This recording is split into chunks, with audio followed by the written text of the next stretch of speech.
আসসালামু আলাইকুম। আনার গাছের পরিচর্যা। যখন ফুল আসা শুরু করবে তখন আনার গাছে কী কী সার দিবেন?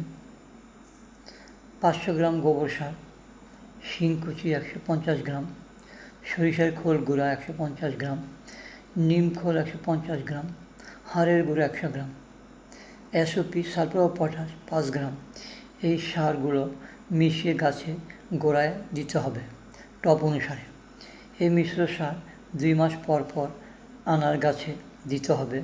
সার দেওয়ার পর মাটিতে প্রচুর পরিমাণ পানি দিতে হবে। গাছে প্রতি 15 দিন পর পর কীটনাশক ও ছত্রাকনাশক স্প্রে করতে হবে। জিঙ্ক 1 গ্রাম, বোরন 1 গ্রাম 1 লিটার পানির সাথে মিশিয়ে গাছে স্প্রে করতে হবে। তাহলে ফুল ও ফল ঝরা বন্ধ হবে।